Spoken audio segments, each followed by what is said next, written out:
Comece o dia bem informado com a equipe de jornalismo da Verde Vale FM. No ar, Jornal Verde Vale.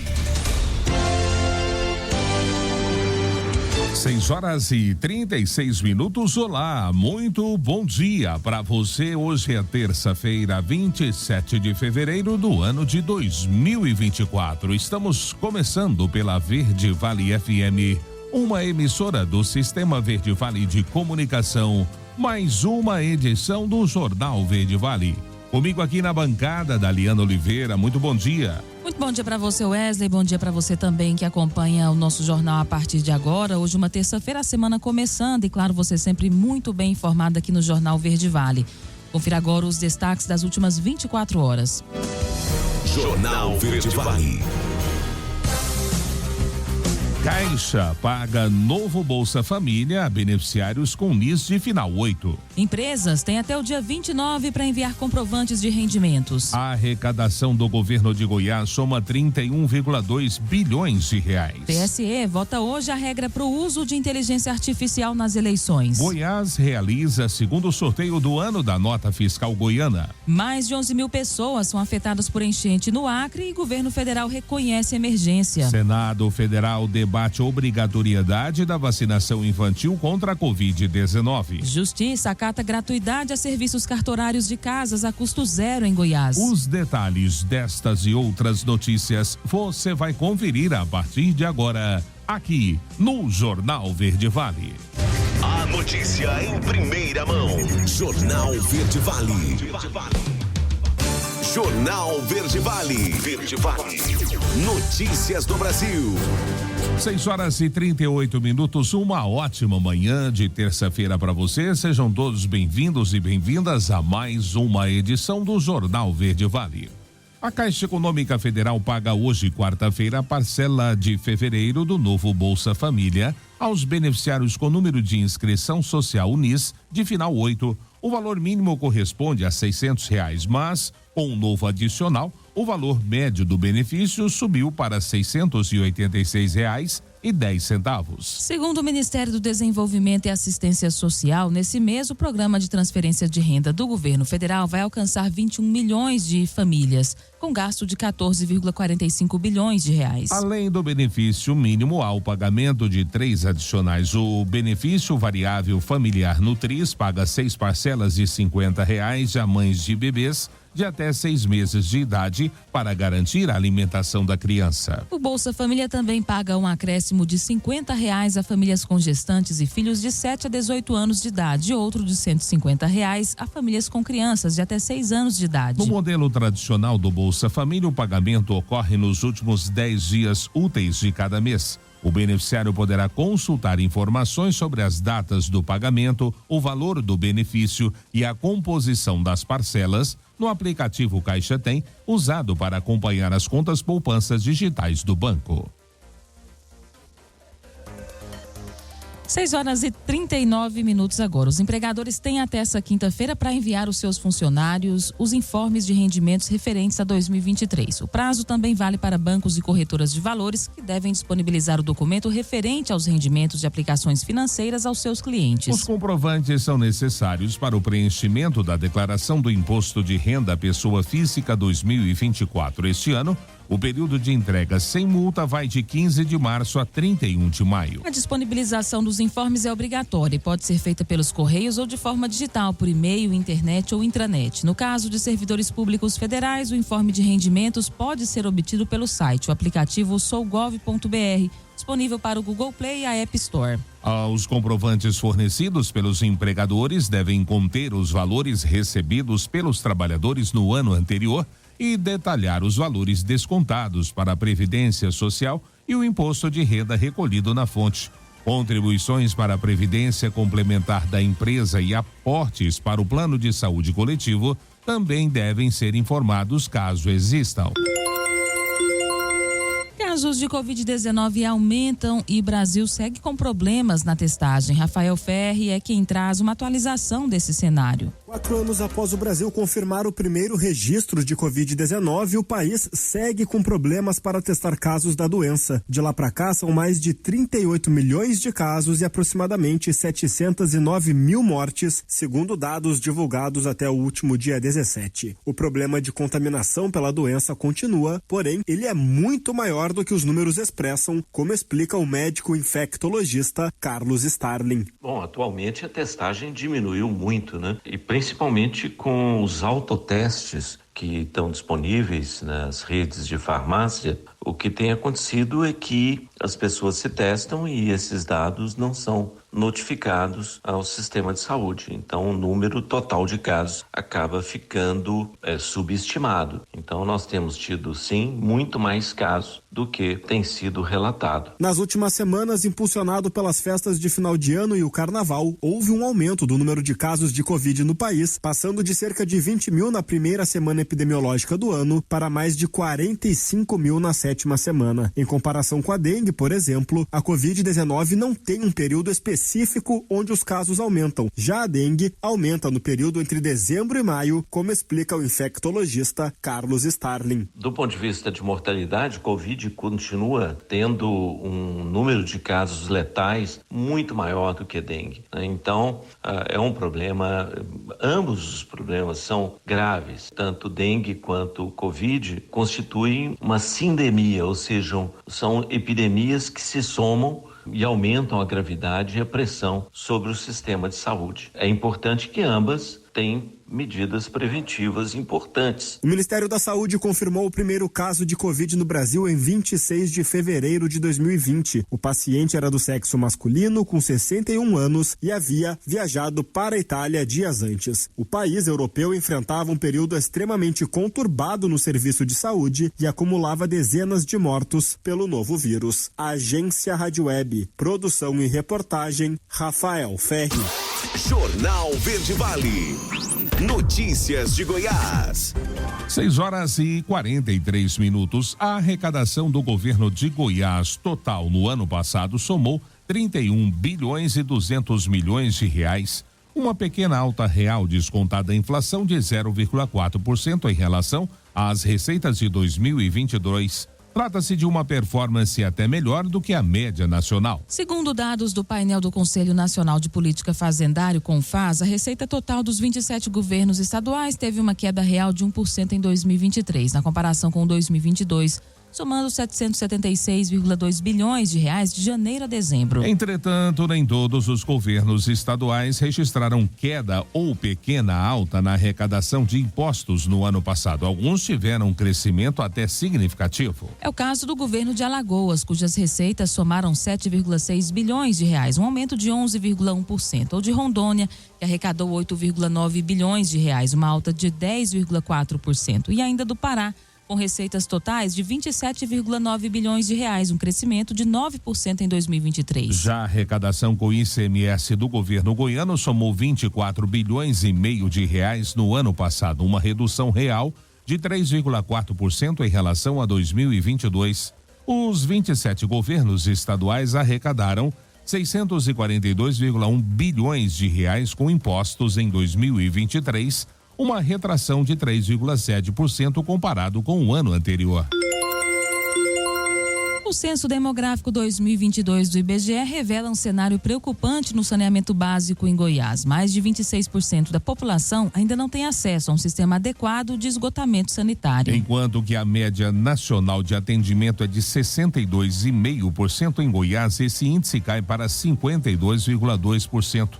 Na ausência da rede de esgoto, a população recorre a alternativas como as fossas sépticas e rudimentares, valas e até mesmo rios e córregos para o descarte do esgoto. Essa realidade, além de insalubre, contribui para a contaminação dos recursos hídricos e a proliferação de doenças. O percentual de moradores que utilizam a fossa séptica ou fossa filtro não ligada à rede foi de 21,5% no estado. Isso significa que em Goiás, mais de 1,8 milhão de pessoas não dispõem de um sistema adequado de coleta e tratamento de esgoto. E o estado de Goiás teve um crescimento econômico histórico em 2023. A reportagem completa com Isabela Mendes. Goiás registrou um avanço histórico no crescimento da atividade econômica. Dados divulgados pelo Banco Central registraram um crescimento de 6,1% no PIB estadual de 2023, o maior dos últimos 13 anos. Na hora que a gente vai comentar os dados, principalmente estatísticos, voltados para o crescimento da economia goiana e economia brasileira, a gente tem que levar em conta alguns aspectos. Vamos levar em conta primeiro que o agronegócio goiano, ele é bem pujante, ele tem uma representatividade muito boa hoje na economia goiana. A segunda parte é a área de serviço, que teve um crescimento exponencial, principalmente nesse ano de 2023. As recontratações aconteceram, a desoneração da folha, que foi mantida também naquele período, ajudou que houvesse empregabilidade, que houvesse crescimento econômico. Se tem emprego, naturalmente, você também tem crescimento econômico. No ranking divulgado nesta mesma pesquisa, Goiás aparece em segundo lugar na classificação entre os estados brasileiros, além de estar acima da superação do PIB nacional, que cresceu 2,4% no mesmo período de 2023. Segundo o assessor executivo do Instituto Mauro Borges, Alex Felipe, políticas públicas aplicadas pelo Estado nos últimos 5 anos ajudam a explicar os números positivos. O que explica isso? Isso é explicado pelo bom desempenho da agropecuária. Em 2023, por exemplo, a gente teve a maior produção agrícola da série histórica. A indústria também tem bons resultados, né? Teve um crescimento superior a 6%, conforme os dados da produção industrial mensal. A gente foi o terceiro estado com maior crescimento no país. Para o governador Ronaldo Caiado, a gestão integrada também contribui na estratégia para alcançar patamares de excelência. Goiás teve um crescimento de 6,1%. Esse índice de atividade é exatamente aquilo que antecede ao número do PIB nacional. Goiás teve um maior crescimento nos últimos 13 anos. E no cenário nacional, nós somos o segundo estado que mais cresceu. E além do mais, gente, sabem quanto o Brasil cresceu? 2,5%. Goiás cresceu mais do dobro, dando de capote no que foi o crescimento. Veja bem o quanto esse estado, bem gerido, respeitando o dinheiro público, o resultado que chega na melhoria da qualidade de vida de todos nós goianos. Jornal Verde Vale. Esportes. 6h48 e a Fórmula 1 2024 começará com novidades nas corridas sprint adotadas há 3 anos para conceder pontos extras e deixar os fins de semana mais agitados, incluindo um período a mais para acerto nos carros antes da prova de domingo. As mudanças até agradaram o tricampeão Max Verstappen. O holandês, entretanto, não se rende ao formato do qual é um crítico de longa data. As corridas sprint foram introduzidas na Fórmula 1 em 2021 como corridas classificatórias, pois o seu resultado serviria para definir as posições de largada para a prova principal de domingo. Desde o ano passado, porém, elas passaram a servir como um espetáculo à parte, não mais definindo o grid inicial. A partir de 2024, o fim de semana, aliás, começa com um treino livre único antecedendo a classificação da corrida sprint, que passa para sexta-feira. No sábado, a prova curta será antes da classificação, visando a disputa de domingo num percurso completo do GP. Assim como em 2023, a temporada que começa no próximo dia 2 de março terá 6 etapas com a prova curta. O GP da China será o primeiro fim de semana sprint, de 19 a 21 de abril. Depois, os GPs de Miami, Áustria, Estados Unidos, São Paulo no Brasil e Catar. E a estreia de James Rodrigues na temporada está próxima de acontecer no São Paulo, após o clube confirmar uma lesão no elenco. O colombiano tem treinado no CT da Barra Funda desde o início do ano. Houve uma indefinição sobre a sequência do atleta, porque ele pediu para deixar o clube, mas reconsiderou a ideia na semana passada e pediu para permanecer no elenco para cumprir o contrato até julho de 2025. De acordo ainda com o Thiago Carpini, treinador da equipe, Luiz Gustavo teve uma lesão que não será superada até o final do Paulistão. Dessa forma, segundo o técnico, Rames Rodrigues será o jogador a ser inscrito no Paulistão em troca prevista em caso de lesão. Caso seja inscrito agora, Rames ficaria à disposição para o jogo contra o Internacional de Limeira, na quarta-feira em Brasília, jogo atrasado da 5ª rodada do campeonato.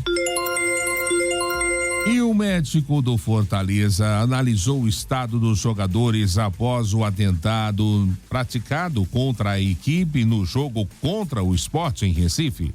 Quem traz os detalhes é Daniela Esperon. Ataque contra o ônibus do Fortaleza na madrugada da última quinta-feira deixou muitas lesões físicas nos atletas. Foram mais de 1.200, de acordo com o médico do clube, Cláudio Maurício.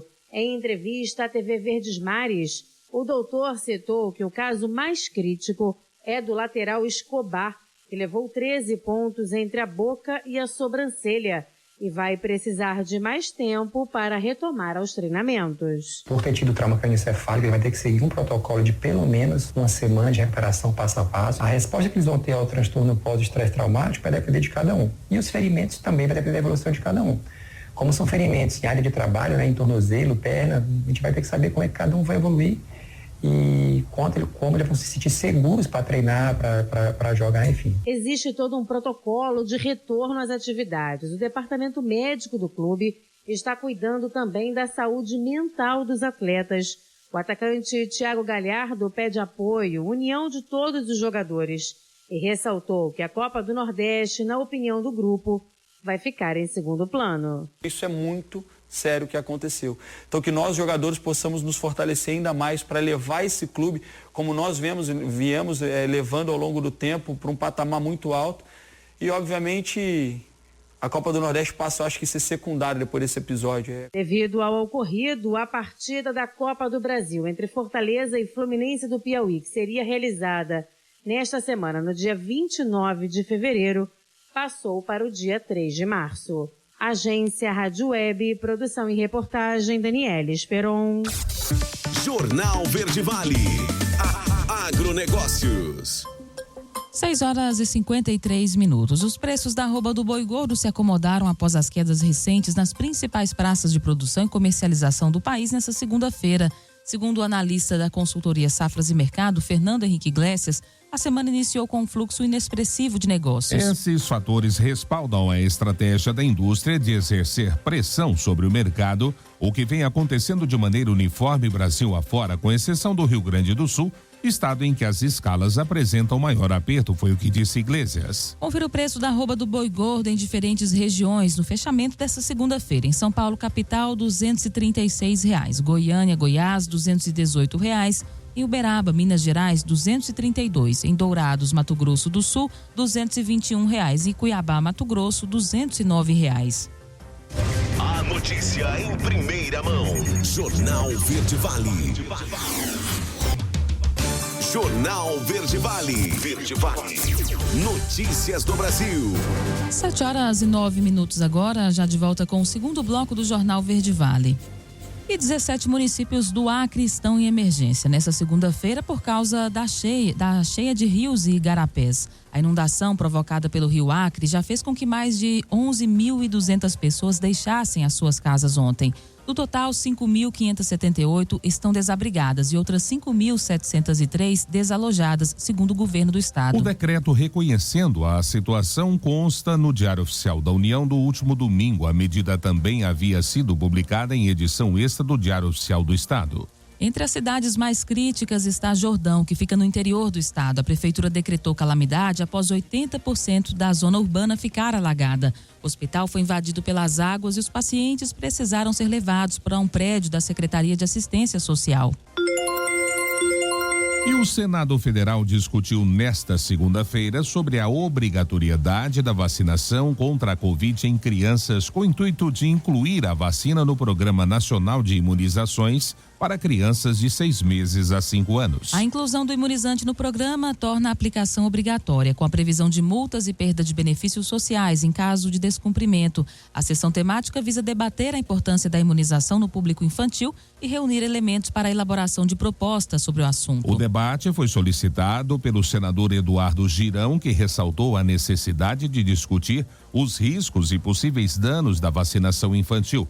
Líderes de diferentes partidos também subscreveram o pedido. Entre os participantes confirmados para a sessão estiveram diversos especialistas na área da saúde, como pneumologistas, biólogos, virologistas, ginecologistas, radiologistas, epidemiologistas e médicos cirurgiões. 7h11, imposto de renda. Recursos podem ser destinados à cidadania. Você sabia? Vamos conferir os detalhes com Ibson Henrique. Os fundos municipais foram criados para receber recursos financeiros para a realização de projetos ou atividades municipais específicas de interesse público. Parte do imposto de renda devido ou restituído pode ser destinado para os fundos municipais da pessoa idosa e da criança e do adolescente. Para intensificar a campanha de incentivo à regularização desses fundos municipais, o Ministério Público de Pernambuco e a Receita Federal assinaram um acordo de cooperação técnica. A iniciativa teve sua importância destacada pelo Procurador-Geral de Justiça do MPPE, Marcos Carvalho. É nossa missão fomentar essas políticas públicas. Então, esse acordo é o que a gente deve fazer entre as instituições fundamentais para as políticas públicas envolvendo o direito das crianças e dos idosos. Para receberem os recursos, os municípios precisam estar com sua situação regularizada com a Receita Federal, como explica o representante da Cidadania Fiscal na 4ª Região da Receita Federal, Gilberto Mendes Rios.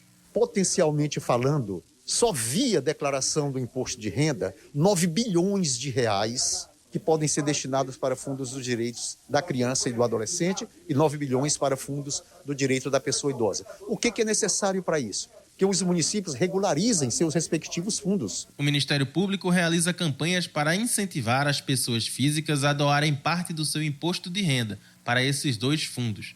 A coordenadora da Caravana da Pessoa Idosa do MPPE, a Procuradora de Justiça Helena Araújo, reforça o papel transformador de cada doação. É muito importante as pessoas compreenderem que a sua atitude, a sua cidadania fiscal pode ser exercida. Esses recursos que entram vai mudar a realidade da pessoa idosa no município. Nos últimos 4 anos, Pernambuco passou de 10 para 89 fundos dos direitos da criança e do adolescente regularizados. Agência Rádio Web, produção e reportagem, Iveson Gomes. Jornal Verde Vale. Notícias de Goiás. 7h13. A Corregedoria Geral de Justiça de Goiás acatou o requerimento da Agência Goiana de Habitação para tornar gratuitos os serviços cartorários das casas a custo zero do governo estadual. A decisão é do desembargador Leandro Crispim na última terça-feira e abrange todos os cartórios de registro de imóveis de Goiás. Na prática, a decisão serve para uniformizar o entendimento de que a averbação da construção e o registro dos contratos de doações de todas as casas a custo zero construídas no âmbito do programa Pra Ter Onde Morar, construção, estão isentas de custas, emolumentos e impostos sobre transmissão causa-mortes e doação de quaisquer bens ou direitos. O presidente da AGEABRE, Alexandre Baldi, comemorou a decisão. Segundo ele, o entendimento vai gerar economia aos cofres públicos estimada em 68 milhões de reais até o ano de 2024. De acordo com Baldi, a legislação federal e estadual já garantia a isenção de custas e emolumentos para atos de aquisição imobiliária de iniciativa do poder público em empreendimentos destinados à população de baixa renda. Contudo, ele lembra que este entendimento não era pacífico. Agora ele explica que todos os cartórios serão oficiados pela Corregedoria Geral sobre o tema. E 10 dias após o início da campanha de vacinação contra a dengue em Goiânia, a procura pelo imunizante está bem abaixo do esperado pela Secretaria Municipal de Saúde. De acordo com a pasta, até o último domingo, a capital aplicou 5.148 doses contra a dengue em crianças de 10 e 11 anos. Conforme ainda a secretaria, desse total, 2.553 doses foram aplicadas em crianças de 10 anos e 2.510 em crianças de 11 anos. Ao todo, segundo dados do Instituto Brasileiro de Geografia e Estatística, IBGE, Goiânia tem 34.234 crianças nessa faixa etária. Por outro lado, a baixa aderência pela imunização preocupa as autoridades de saúde da capital, principalmente em um momento em que o estado confirma 13 mortes pela doença. De acordo com a pasta, o município recebeu a mesma quantidade de vacina, ou seja, 34.200 para a campanha. E mesmo assim a procura segue em ritmo lento. Na última quarta-feira, Goiânia confirmou a primeira morte por dengue, onde a vítima é do sexo feminino e tinha acima de 60 anos. E a Polícia Federal faz operação para prender pilotos de helicópteros suspeitos de tráfico de drogas em Goiás e outros estados. A reportagem é com Alex Atanásio.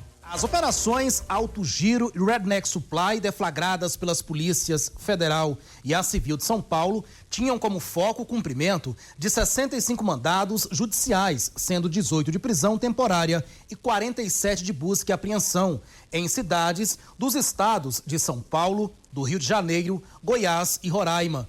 Foram apreendidos armas, veículos, joias, peças de aeronaves e 8 helicópteros, sendo 1 na Bolívia e 7 aqui no Brasil, que eram utilizados para o tráfico internacional de drogas. O trabalho entre as polícias civil e federal se cruzou ainda no ano passado, depois que a Polícia Civil de São Paulo começou a investigar a morte de um homem no interior do estado, que estaria sendo suspeito de envolvimento com esse tipo de crime organizado. Com o avanço da investigação desse desaparecimento, percebe-se que havia ali uma estrutura de apoio logístico ao tráfico internacional e interestadual de drogas e que esse desaparecimento estaria relacionado a um roubo de 250 quilos de cocaína. Então, a investigação faz a leitura de que essas pessoas foram submetidas a um tribunal do crime e que essa pessoa desaparecida, não há confirmação ainda, mas trabalha-se com a hipótese de que ela tenha sido vítima de um homicídio. E nesse avanço da investigação ali percebe-se que eles, com essa estrutura, eles articulavam o envio de drogas da fronteira do Paraguai, drogas, como o Dr. Bruno disse, oriundas da Bolívia. E diante da autonomia das aeronaves, eles faziam o pouso na região de Paraguaçu Paulista para reabastecimento e para o descarregamento dessa droga, que seguiam, em algumas vezes, por via terrestre para distribuição aos grandes centros. A chamada Rota Caipira transportava droga produzida na Bolívia, que passava pelo Paraguai até ser distribuída no Brasil. A polícia reforçou o combate do uso de pequenas aeronaves que alimentavam o tráfico de drogas no Brasil e os crimes de lavagem de dinheiro, associação para o tráfico e homicídio doloso. Como os países produtores de drogas estão fora do país, como nesse caso a Bolívia, a droga ela é ingressada pela Bolívia, mas a autonomia dessas aeronaves não é tão grande. Ela precisa pousar no interior de São Paulo ou mais próximo ali no Mato Grosso do Sul. Eles utilizavam, como pousava ali no interior de São Paulo, para tanta logística e reabastecimento, eles ali escoam para os outros estados. E aí faz os centros grandes para a distribuição da droga. É aquela rota que eles utilizam para o deslocamento dessa droga aí. As investigações continuam em Goiás, já que o estado é considerado um importante polo logístico para o tráfico internacional de drogas, por existir grande oferta de pequenas aeronaves e importante centro de formação de pilotos. O estado de Goiás é considerado um dos grandes polos de manutenção de aeronaves. As aeronaves do país inteiro são deslocadas aqui para o estado para realizar manutenção e com isso temos uma mão de obra de mecânicos atuando em manutenção de aeronaves. E também aqui a grande quantidade de formação de pilotos. Então, isso atrai a criminalidade para o estado de Goiás para obter essa mão de obra aí e desviar para o crime. Alex Atanásio, da Agência Brasil Central. Jornal Verde Vale. Esportes.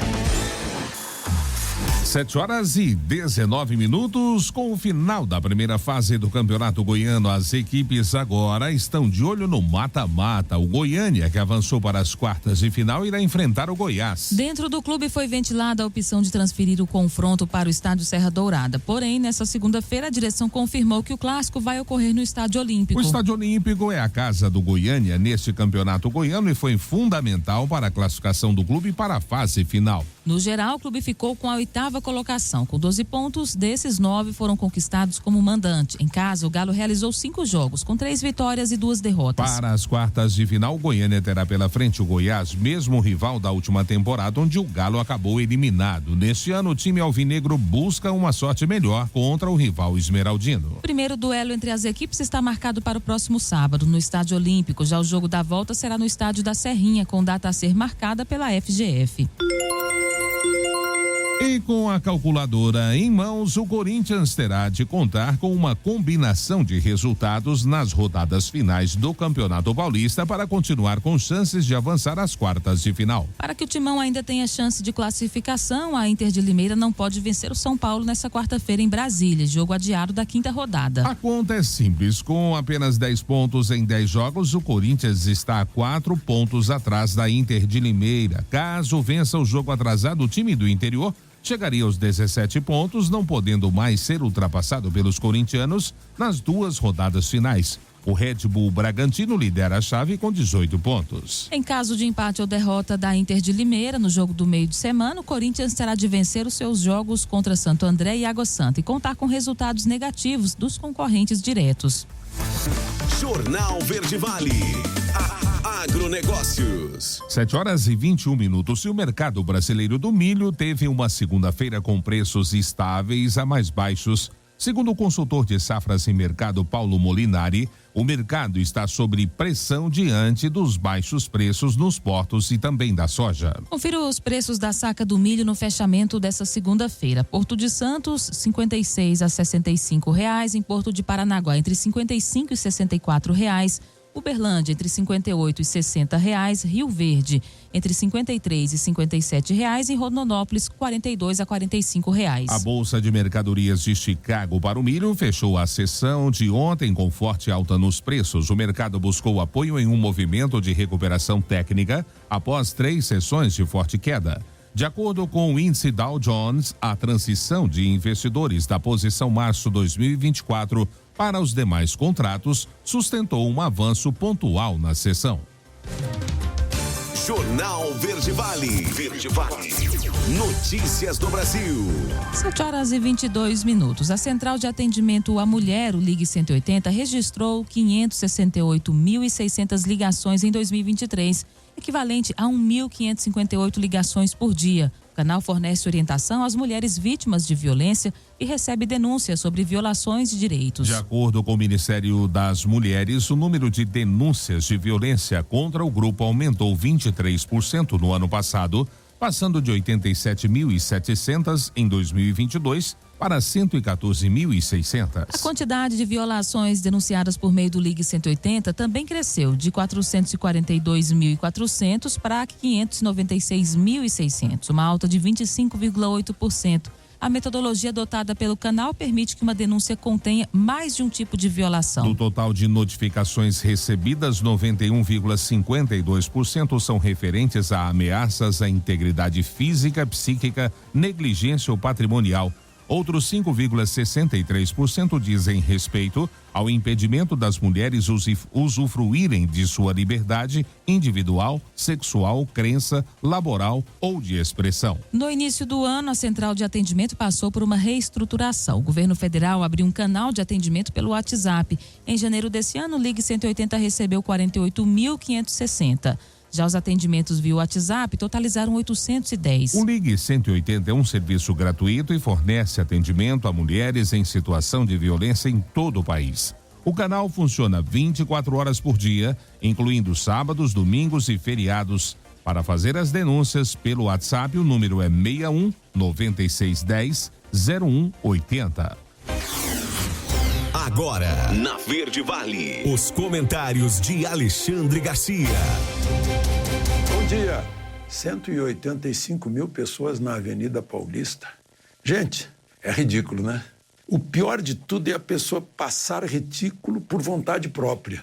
A gente olha aquela Avenida Paulista cheia e moradores de lá dizem que nunca a viram tão cheia. Eu calculei com base na matemática e eu fui bom nisso.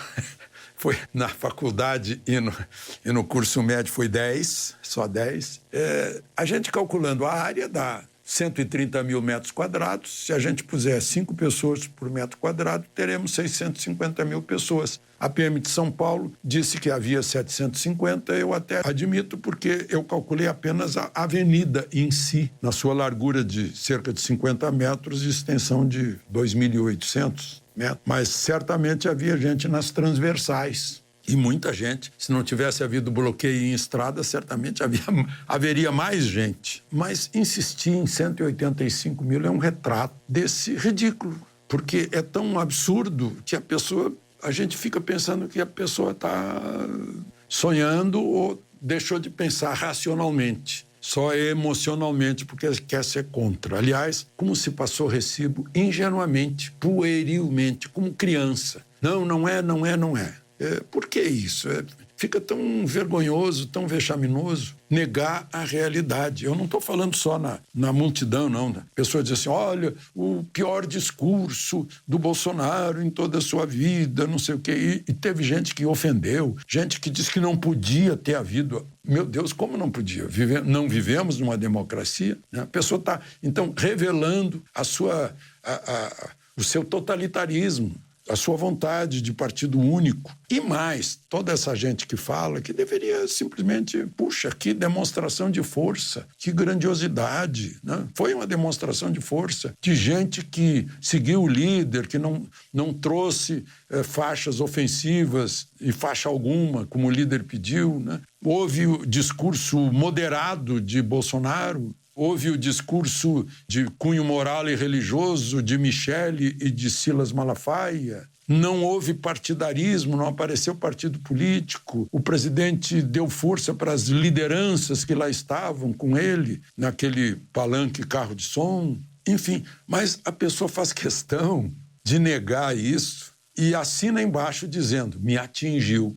Na verdade, é isso. Me atingiu. E usam adjetivos, né? Tem a mania de usar adjetivo, às vezes até interjeição, que jornalista não aprendeu ou não aprendeu, né? Na faculdade eu aprendi que jornalismo não usa adjetivo, e muito menos interjeição. A gente usa verbos e substantivos para contar os fatos. Em vez de usar um adjetivo, a gente mostra o tamanho do que foi, a cor do que apareceu, ou o inchaço, né?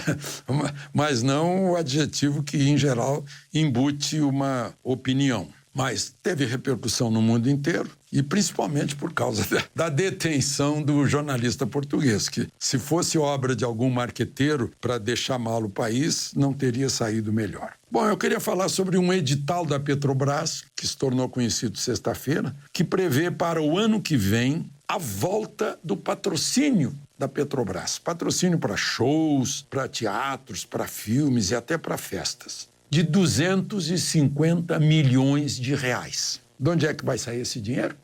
Você acertou se pensou que é do seu bolso na hora que você estiver abastecendo com diesel ou gasolina ou comprando gás. Pois é, não tem de onde sair. Tanto que no governo anterior o patrocínio havia acabado, exatamente para não pesar, não onerar no preço do combustível e do gás. Está de volta agora a festa de 250 milhões. De Brasília, Alexandre Garcia. Você ouviu os comentários de Alexandre Garcia.